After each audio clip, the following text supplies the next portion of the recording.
Fitch there.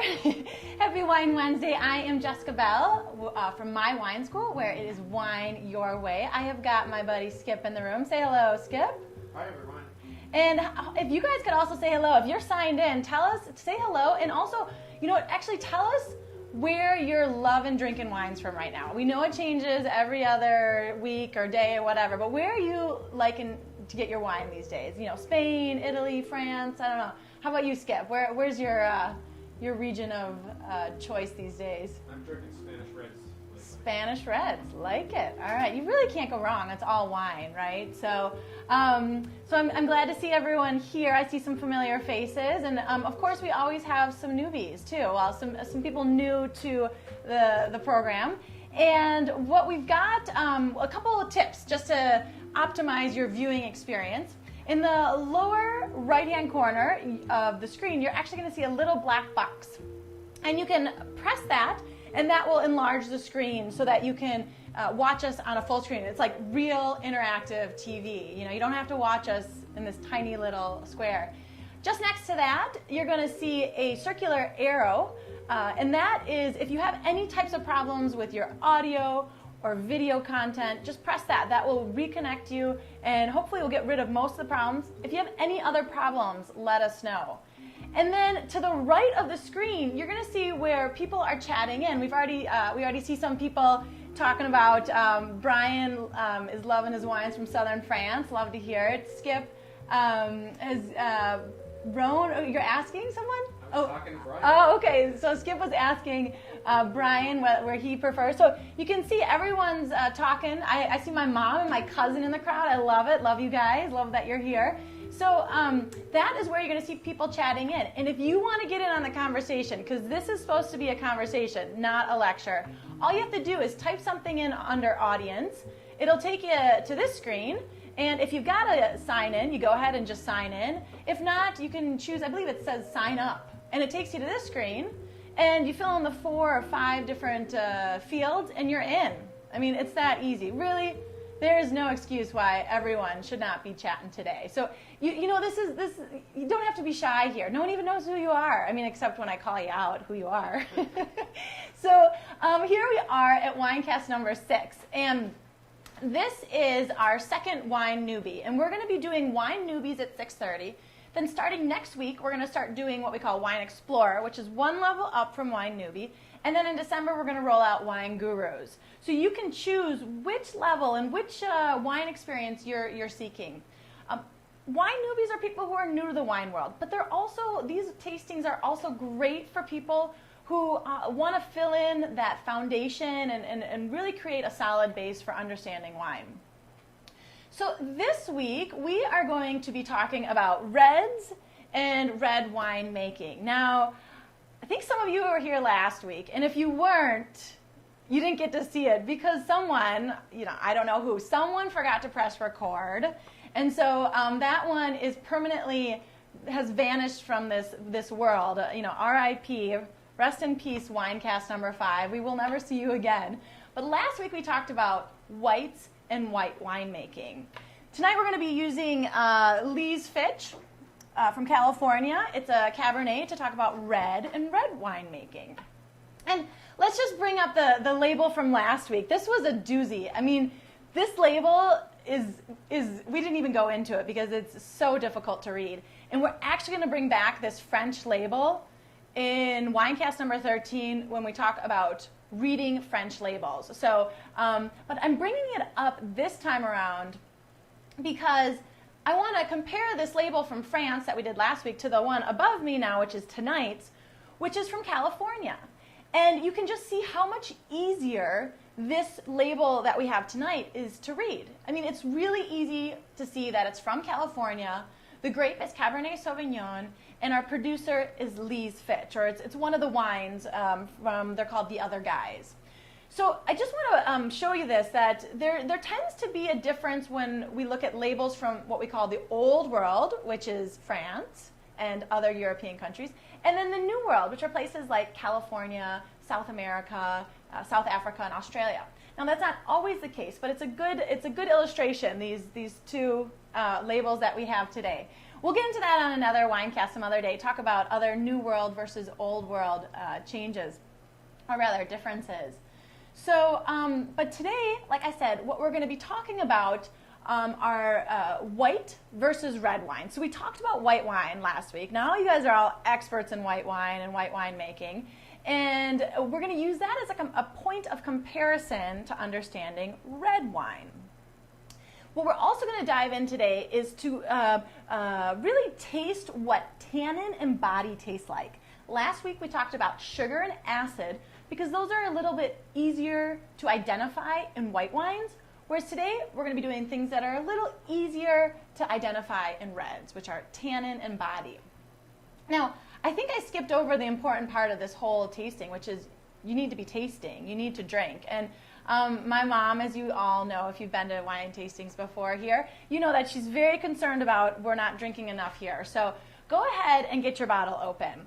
Now, talking about getting this bottle open, let me show you. I specifically didn't open it yet because I want to show you something about this bottle. If you have it with you, you're going to see that you can't do this bottle without mentioning the closure, okay? It looks like a normal cork, right? But this is actually called a Zork, Z-O-R-K.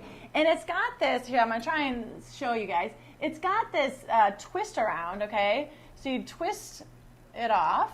And, I mean, I'm usually a little more suave than this, but it's kind of a weird angle. But then that comes off, okay? And then you have what we'd call like the equivalent of a tea stopper, okay? Yeah, muscles came in handy there. So you can see a tea stopper. It's not a cork. So Skip was like, you know, no wine tonight? I'm not coming anymore if you don't give me wine. So here, this is for Skip. I hope you guys are, yay! I hope you guys are pouring yourself a glass. But the Zork is a fairly new wine closure. Has anyone seen the Zork? Anyone? I've only seen it really with this producer. It's made out of Australia, and it's really great for reclosure. Reclosure? I don't know. I'm making up words now, but reclosure. And but we're not going to have to reclose anything tonight. Skip and I are going to finish this bottle, no problem, right, Skip? Absolutely. All right. So so pour yourself a nice glass, and we're going to get right into talking about the wine itself. And the first thing we want to understand is what is red wine. And to understand what red wine is, we have to understand where it comes from. Now, if you were here last week, you're going to be like, hey, wait a second. You know, either she's really lazy and we're doing the same questions as last week, or she's onto something, okay? And maybe there's some laziness, but actually what I want to do is have the same questions we use from white winemaking, and we're actually going to have different answers for them. So these are going to allow you to see what the big differences are between white winemaking and red winemaking. So last week we asked the question with our Wine IQ, which is a wine interactive question. They're meant to get you guys interacting and having a conversation with us. Is what is used to make red wine? Now, as you saw as I flipped back and forth, last week's was white, and then the equivalent of interactive TV whiteout was put in. And I said red. What is used to make red wine? Last week for white wine, we established that you could make white wine from not only what we call white grapes, okay, or, green grapes, but also black grapes, because the center of both of them are clear. And so if the center is clear, then you just have to remove the skins to make white wine. So the correct answer last week was A and B. We can make white wine from A and B, from white and black grapes. Now this week, what is used to make red wine? White grapes, black grapes, fruit, earth, and spice, or again, both A and B. Let's see what you guys have to say. I'd like to know if you guys think that they should be both or just one. So go ahead, and if you have grapes, go and grab them, because we're going to do a little bit of exploration with grapes. I know some of you are like, does she know you can't make wine from those grapes? Those are just table grapes. Yes, I know that. But we do live in Wisconsin, okay? We don't have vineyards in our back door. So these grapes will just have to do for us. And these would make horrible wine, but they're perfect for what we need to do. So I see some people saying, I see Plasky saying black grapes, and I think it's Barbara in maybe Chicago is saying black grapes. You guys are right. You can only make red wine from black grapes. So there's one big difference between making white wine and red wine. White wine, you can use both white and black grapes, but for red wine, you have to have some color. And the only place you're gonna get color are from the skins. And so you really need to get the black grapes, okay? So, what we wanna do is continue to compare what we did last week and this week. So what I also want you to do is, if you've got the grapes, go ahead and take a bite of them. Because you're gonna see that they're both clear on the inside, but we're also gonna start tuning into something else in these grapes, which is tannin. So take a bite, and I'm gonna come back to that concept of tannin, but what I want you to focus on is how it's making your mouth feel. The sensation, not the flavors as much as the sensations. So now that we've established that we use red grapes for this wine, let's actually take a look at the wine now that we've got it poured. Skip's finally got a glass. It's almost empty. No, I'm sorry. I'm giving you a bad rap. Okay, so take a look at the color of this wine. Now, it's clearly red. We always say, keep it simple when we're doing wine tasting. Start simple, especially wine newbies. Say red, white, or rosé. And then what you want to do is you can get more specific. So you look at it and you think, okay, is this more of a ruby or a purple color? And that's going to tell you something about the wine or maybe where it came from. With regards to this Cabernet, let's actually take a look at the depth of color. Is it really pale? You can see through it. Or is it really deep? It's, there, I'm gone, right? You can't see through it. There's no way you're seeing through that. So Cabernets tend to be darker in color. And the reason is from the grape, actually. You can go back to the grape to understand what's going on. Cabernets are known for having thicker skins. And when you have thicker skins, you have more color. And so Cabernets tend to be darker in color. Now, that's not always the case, but it's a good place to start. So if you compare, say, a Cabernet to a Pinot Noir, which is known for having thin skins, your Pinot Noir is going to usually be a lot lighter in color than your average Cabernet, which is known for having darker skins or thicker skins. Plasky asked, are red grapes different than black grapes? I'm using them interchangeably. Now, I might scientifically be off by doing that, but there's no difference between the two. The concept is that there are grapes that have tinted skins, which I'm using red and black interchangeably. Black grapes tend to be the word that's used more in the trade, I think more by winemakers. Red grapes are what we use as consumers to talk about the grapes that we use to make red wine. So great question, Plasky. I'm going to call you Plasky. I hope that's okay. So let's actually get to the next wine IQ, the wine interactive question. And again, you guys are like, wait a second, I saw that last week. Yes, you're right. Let's compare what we saw last week to this week. So what you want to do when you have a glass of wine is give it a nice swirl. The reason why you're doing that is you're helping release the aromas. So basically you're getting a better bang for your buck. If you paid for this wine, you want to get everything out of it. So give it a nice swirl. And you're at home, no one's watching you, you can spill all over the place if you want. That's the beauty of these tastings. No one knows. And don't worry, I can't see you. I can't see you. You can only see me. People are wondering, can I wear my PJs? Of course you can wear your PJs. So go ahead and give it a smell. And I want you to, think fruit, earth, or spice. And the reason why we're doing that is we're keeping it simple. If we keep it simple, then we can have more fun with it. We don't get bogged down by the details. But then also it allows us to suggest aromas to ourselves, to find what we're really looking for if we want to go that far. Wine is what you want it to be. If you just want to say fruit, that's acceptable. But maybe you want to say, okay, I smell fruit. I'm getting, lots of black fruit, even blue fruit, blackberries and blueberries. I see Patrick mentioning earth. Yeah, definitely some earth qualities are going on in here. So, which is, showing that it has a little bit of complexity. I see Kermit Lee mentioning dark berries. Definitely, lots of dark berries. I'll throw a couple kind of crazy stuff out there just to, it's nice to hear what other people say. And that's why I love it when people are participating, because it opens up your mind to what is in the glass. And it's not that you can or cannot smell it. It's just our brains aren't wired like that. And that's why wine tasting is a bit of a skill that you develop over time. So I get actually chocolate-covered cherries, and you know why though? Because my dad got chocolate-covered cherries every year for his birthday and Christmas. So I have an emotional attachment to chocolate and a slight dependency on them. But the reason why I'm saying that is because we tend to find things that we're familiar with. So you may have never had a dark chocolate-covered cherry, and you're like, I have no idea what she's talking about. And I hope no one has not ever had a chocolate-covered cherry, okay? If not, go get one. But I also get like toasted marshmallow. I see some fruit and herbaceousness. Okay, good, guys. I think, what else do I get? Coffee grounds. I get a little bit of like a coffee ground note to it, some cafe coffee note. So we're really all over the map.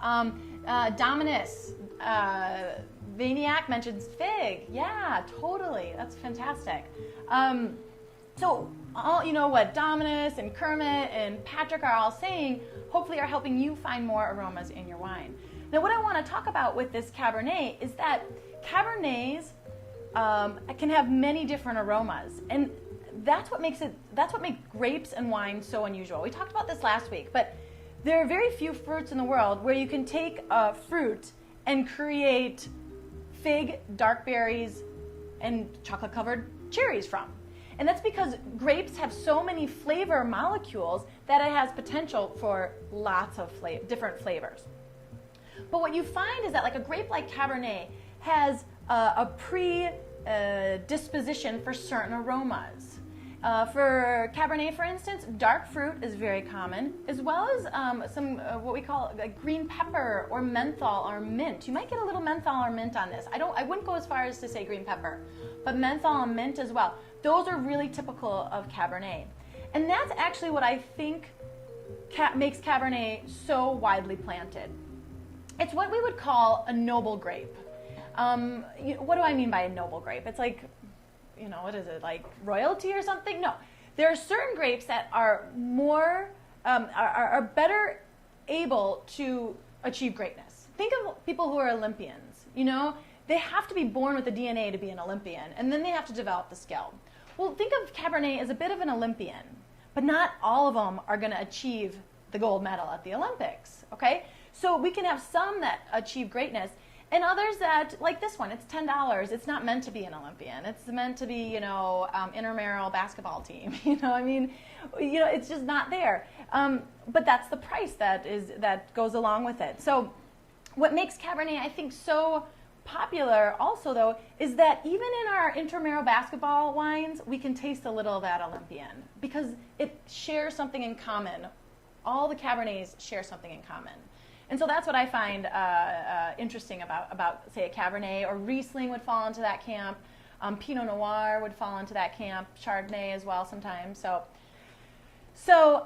let's finally get to, you should be tasting anyways. So I hope you've already taken a sip. We're going to get into the body and tannin in just a little bit, but I just want to hit upon red winemaking.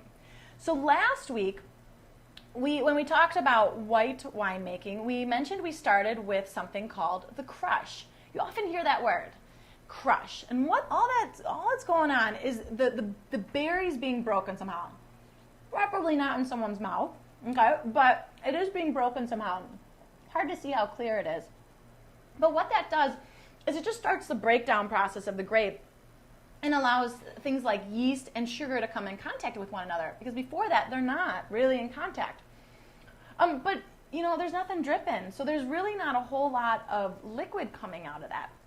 So for the whites, after we crush, we have to apply pressure to release the juice. Now, this is where it gets real crazy, guys. Hold on to this. We do not press next with red wine. That's a big difference between our reds and our whites.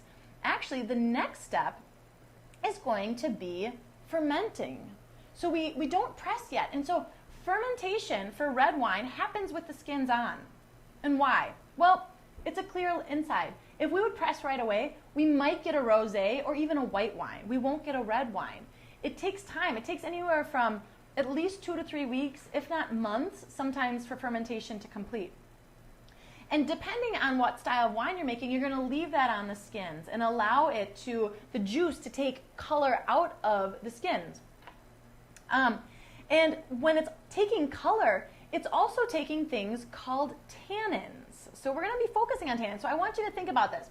If you have a grape, if you can, and if you don't have a grape, go and buy some grapes like this week, and then pull up this tasting and get another bottle of wine. Here's another excuse to just drink one more bottle of wine this week. And then just try and peel off some of the skin on your grape. I know it sounds kind of weird, but what you're going to feel is tannin. There's tannin in these grape skins. And you're going to feel this drying sensation. Tannins are molecules they're plant matter that provide structure to, say, the grape. And what happens with tannin is it binds to protein molecules. So your saliva qualifies as a protein molecule. So that tannin in the skin will bind to your saliva, and when you swallow it, brings it down. My mouth is really dry right now because just taking that little bit of skin there has kind of dried out my mouth a bit. If you really want a tannic experience, what you want to do, Skip, you want to try it? Absolutely. Okay. Chew on the stem. He's like, oh, I'll take that back. I take it back. He takes it back. But chew on the stem. Stems have even more tannin. In fact, if a winemaker wants to add more tannin to their wine, sometimes, they'll ferment with the stems on, because that's going to give it more structure if it doesn't have it. What do you think, Skip? It's hard to talk. It's hard to talk. Wait, was this in your mouth? Oh, yes. Oh, wow. Oh, one big happy family here. Actually, with my 18-month-old daughter, I mean, much worse things have gone in my hand in the recent weeks. So, okay, back to business. Come on, let's get serious here. So I have a half-eaten grape and a half-eaten stem from someone else's mouth. But this is how dedicated we are to making sure you learn about wine, right? We're willing to do anything to get you there. So fermentation, we talked about it last week. The sugar eats the yeast. I'm sorry. No, I'm all messed up. The yeast eats the sugar. So there's yeast in your wine, or in the grapes, or it's added by the winemaker. It eats the sugar, and we have fermentation. The byproducts are going to be, thank God, alcohol and CO2, and then a little heat too. And that heat is also going to help extract some color from your red or black grapes. Probably black grapes, Patrick, is a better way to say it. So then finally we get to press. After fermentation and the time and maybe some heat has helped extract some color, then we apply pressure and we remove the skins so that we have a liquid again. You know, we don't want things floating in our wine, really. I mean, a couple things floating are fine sometimes, but not whole grapes or grape skins. So we apply pressure, and then finally the last part is maturation. Last week we talked about it with the whites. It's usually very brief with whites. It's more the exception than the rule that you would mature it for more than a couple months in a bottle. You do have some oak aging too, definitely with Chardonnays. But for reds, on average, when you compare whites and reds, usually you have a longer maturation process with the reds. And we'll talk about that in some of the higher levels, why that happens. But let's get to our wine IQ number 3. And this is the same question we had last week for whites, but I'll give you a hint. The answer is different this week. Again, there's a difference between the process of winemaking with red wines and white wines. So which of these are ordered correctly for red wines, not white wines? So press, crush, ferment, mature. Press, ferment, crush, mature. Crush, press, ferment, mature. Crush, ferment, press, mature. And last week's we did was, C was the correct answer. So I'll tell you this week, it's not C. So I see D from Kermit and Barbara and Patrick. Perfect, you guys. Right, so we're going to crush, ferment, extract the color and some of the tannins, and then press. Now, finally, let's get into all tasting together. I hope you've been tasting throughout this, but we're going to get into tasting together now. And I want to focus on two things today. This is WineCAST 7. Next WineCAST 8, we're going to pull it all together. We're going to do sugar, acid, body, and tannin. We're going to pull it all together and go through the whole approach to wine tasting next week. We'll do an intro to wine tasting in the Wine Newbie, and then right after that will be wine tasting level 2. So we'll pull in some other things that you can look for. So take a sip of your wine, and I want you to focus on first the tannins. Now, I mentioned to you with the grapes what it feels like. But if you still aren't sure, if you don't have the grapes with you, a lot of us have had coffee or tea. If you have black coffee or tea without any kind of sugar or milk, then you have that drying sensation at the end. That's what you're looking for. So go ahead and take a sip of the wine. And tell me what you think if you have this wine. I know some of you guys don't have this wine, but if you have the wine, let me know what you think. Is the tannin level low, medium, or high? And if you have been eating grapes, though, I'm warning you, the sugar in the grapes will make your wine taste a little off. So you might need to drink a little bit more to kind of wash the grapes down. Not a bad thing, right? It's not all bad. But what you want to do is focus on it. Now, I see Brian saying medium to medium plus from Kermit Lee. So, Cabernets are known for being higher in tannin because the skins are thicker. Now, I see Barbara saying high. So what you want to do is take a sip and then really swish it around your mouth, okay? Another excuse to take a sip. And I want you to get it onto your gums and your tongue and all over.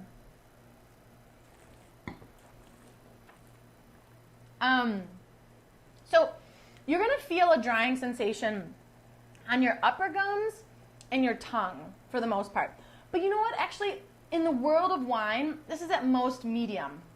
It actually is not, but don't worry. This is, if you've never focused in on these types of sensations, it's difficult to be like, well, I have no idea, So this is at highest medium because, trust me, I'll get you some high ones later. And then you'll be like, whoa, I see what she's saying. This is a wine that's meant to be drunk in its youth. It's meant to be a crowd pleaser, a patio pounder. And so the tannins are specifically kept on the lower side for what a Cabernet is so that it goes down easier, it's smoother. So great answers you guys gave me. But you know what's interesting? Do I have time to get a little geeky? Oh, I'm right at 30 minutes. Well, let me just tell you. Yeah, I'm going to get a little geeky. So I feel it in my gums on the top and then also on my tongue, okay? Gums and tongue. And I thought, why? I was so curious. Why there, not the rest of my mouth? So I actually called my mom. My mom's watching tonight, so thank you, Mom. I called my mom. She was instructor, professor of dental hygiene, so she knows the mouth inside and out. And she told me where you salivate. And they happen to be in those areas, right under your tongue and right, I think, Mom, do I get this right? Second molar, I think, the back second molar or something.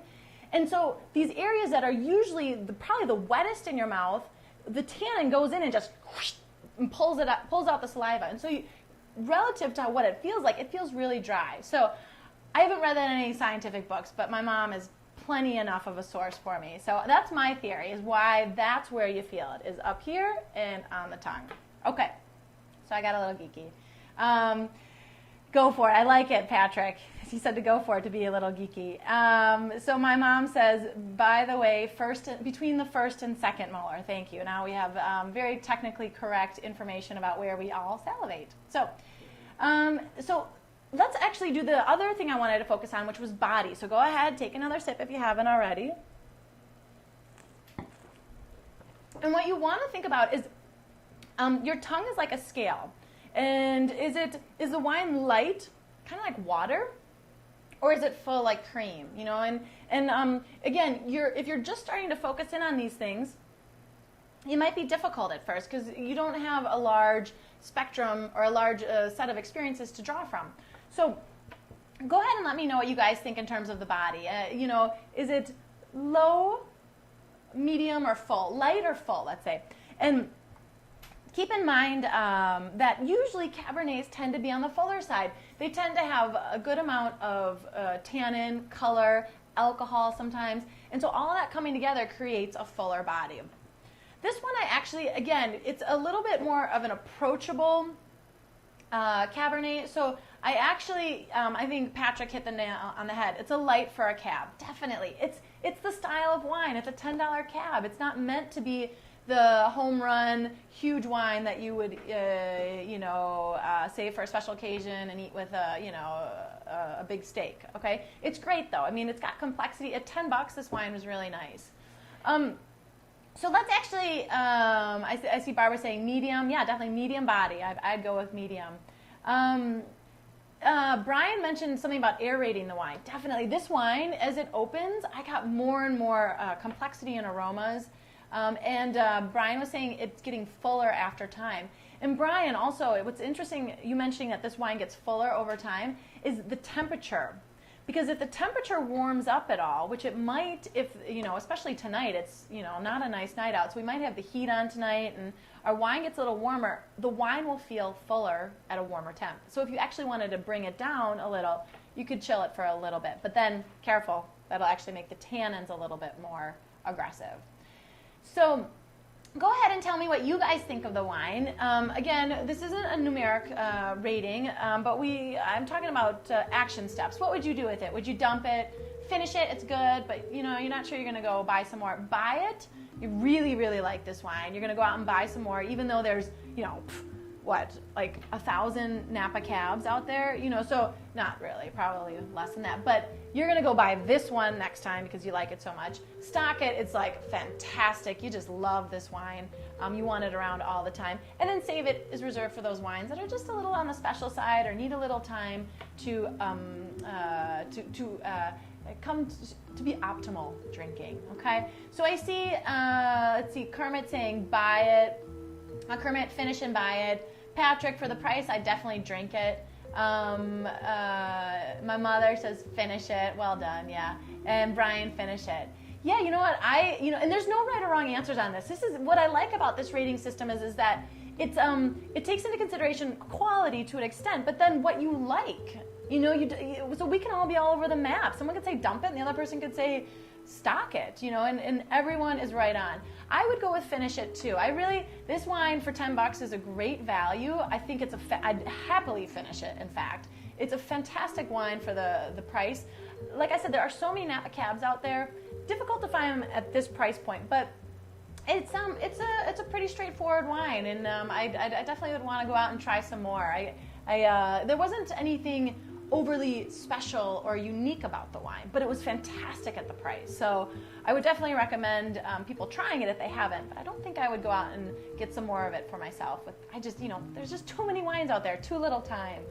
So I think that's it. For any unanswered questions we had tonight, I will answer those tomorrow. It's right on our homepage under the blog. So it's on the right side, down a little. It's called MWS Decants. And if you like this type of stuff, we also do a quiz the next day. And Brian O'Keefe has been fantastic. He comes up with the questions, and we give away a prize too. And you really have nothing to lose. It's multiple choice. And the prize this week is a wine preservation kit from Vineyard Fresh. So, like I said, you have nothing to lose. Just guess all C's. You're going to do better than not guessing at all. I tell people I won't say who got bad scores or anything. So you have nothing to lose. So check that out.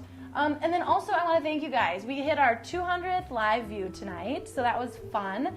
And also we're approaching 1,000 total views. So for the first 4 WineCasts, not the 5th because it's gone forever, but the first 4 WineCasts, we have we're just about at 1,000 now. So I'm really excited.